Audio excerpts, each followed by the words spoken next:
想要裱配这样一幅字画，最少需要7天时间。而在这7天时间中，林宇需要完成从脱画心、裁方正，紧接着将这件半成品复背脱纸，再放置裱板焙干。最后一道工作繁琐，磨光、配干、封箍、扎带，到最后装轴等13道工序，一环扣着一环，每一道工序都需要注意力全身心集中，一点小小的失误都可能要从头再来。有些步骤甚至需要屏住呼吸，一口大气直接完成。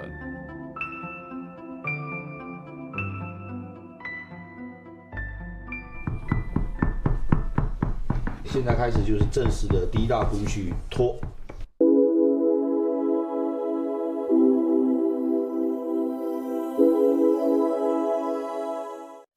脱要求的浆糊浓度呢，是要根据未来产品它是往哪个方向走，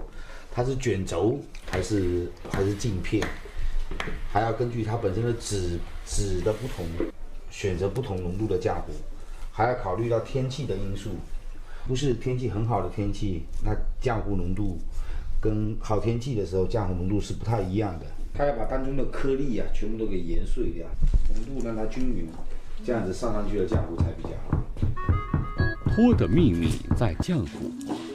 薄如水，黏如漆，是米家传对浆糊浓稠度把握的标准。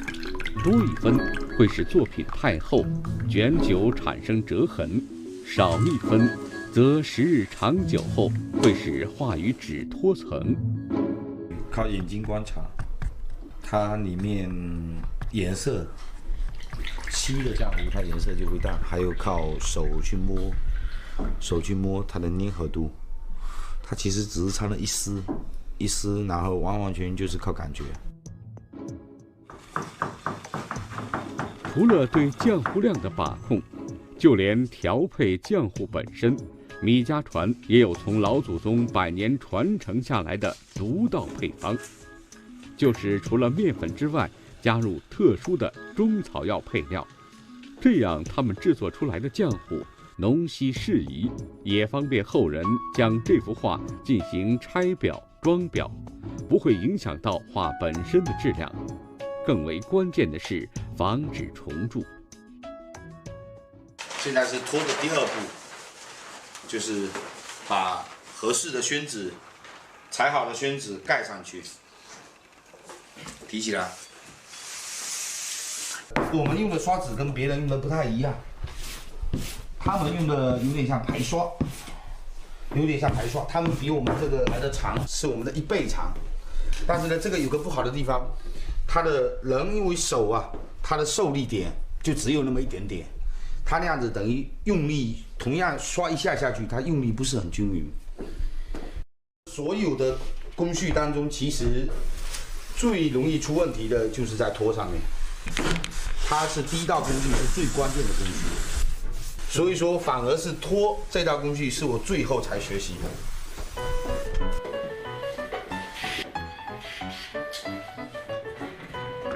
脱的第2步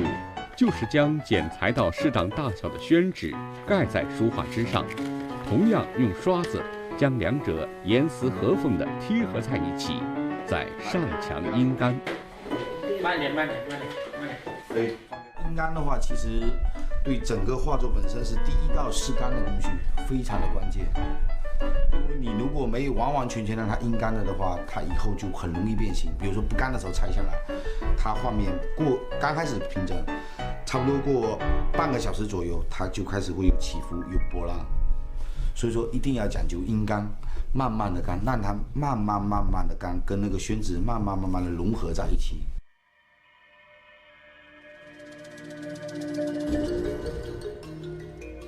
阴干的过程是宣纸和书画作品的一场恋爱，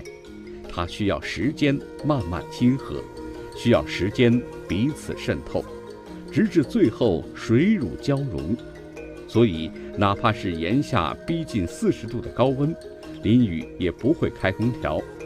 因为空调的快速抽湿会使宣纸中的水分快速抽干蒸发，导致画作变形。同样，这也是米家传坚持不用机器裱贝代替手工的重要原因。